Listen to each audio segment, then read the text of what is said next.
Ryan's tucking the end and we're all set. Now we have the belly bands on, and Ryan is starting at the stern. And we're going to start and shrink from the perimeter band, and we're going to pick a section on the boat. And the section is right to the top of the cockpit area. And what we're going to do is shrink from the base. You always want to shrink from the bottom. Let the heat work for you. So Ryan is starting at the bottom, and he's going to shrink up and to the top of the coaming on the boat. And what that is going to do is start pulling the excess plastic out of the top. You can see it shrinks very quickly, and especially because we're starting at the bottom and letting the heat rise. Now he's going to stop right here before he gets to the top, and we're going to go around the entire boat up that far, so it's going to pull out excess, and we'll start to tighten the boat very nicely, and we won't have to shrink the top as much.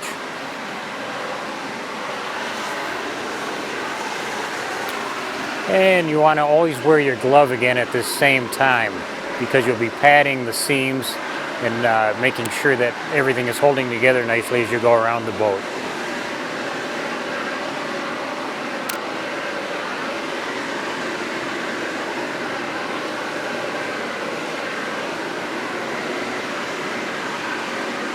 See, Ryan is hitting the film nicely. It's very similar to spray painting, where you're applying heat in the same kind of fashion.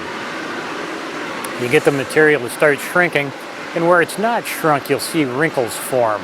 So it gives you a clue as to what you've hit and what you've missed.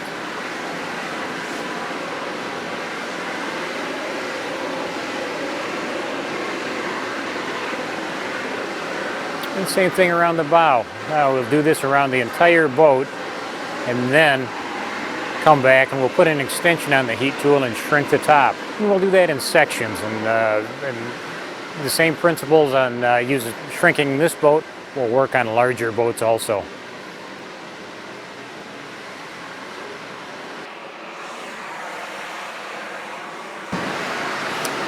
Ryan has went all the way around the boat up to the edge of the coaming and so on, and now we can do the top. And you can see the center support strap, and where we've also put in the wooden uprights. And you want to actually shrink it section by section if you have the opportunity. And that's what Ryan is doing right now. So the shrink wrap will actually stop shrinking at the strapping going down the center and across the unit. The cover is all shrunk. Ryan is going back right now to remove the tape over the fuel vent so it can breathe through the storage season. He ripped off the small piece of tape that marked where the vent is. Now he's just cutting a small hole to have access to the fuel vent. Once he has that open, he can pull the tape off. And then we're going to put a vent over it so that it can breathe properly. And we're going to use one of our DS683 self-adhesive vents.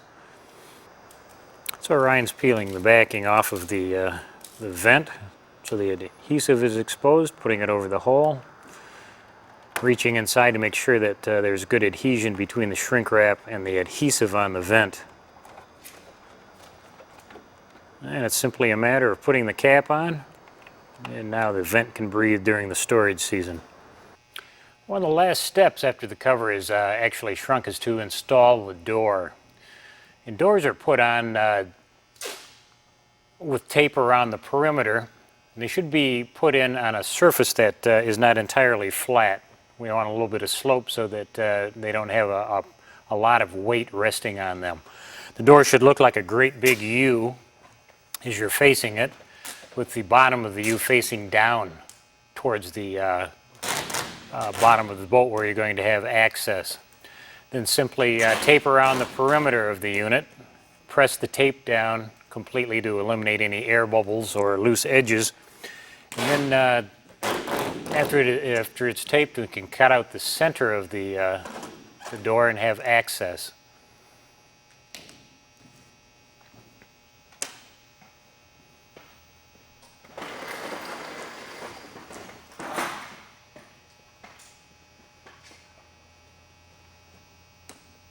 And Ryan's using a film cutting knife, which works well for cutting the tape also in a nice, neat fashion, so you have a clean end, which will stick well.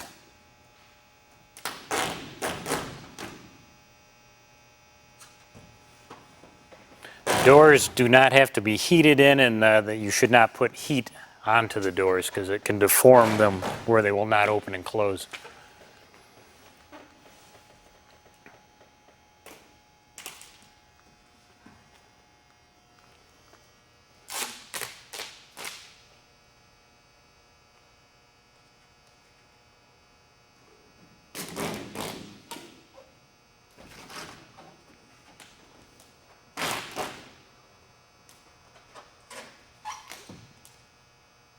And again, rub the tape down good so that you have good adhesion.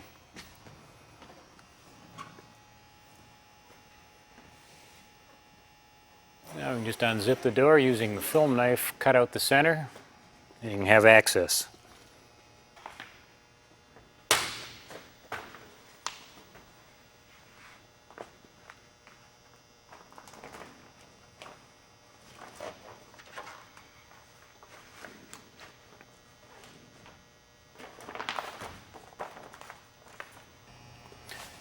Once it's trimmed out, Ryan can just close the door, zip it shut, and your cover is secure again, but you still have access.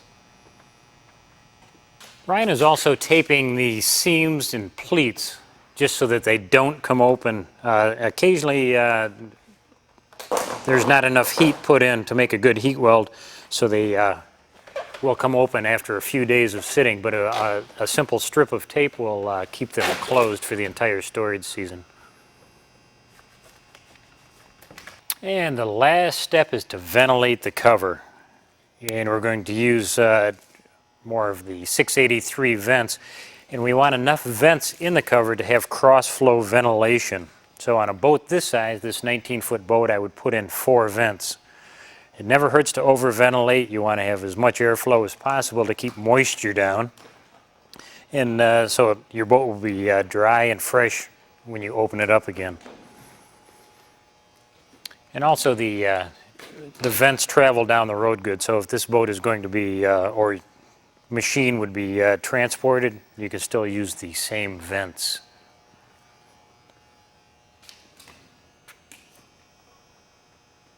And we have a completed cover. Thanks for following along with us today while we install the professional and durable shrink wrap cover. As you can see, it's fully ventilated.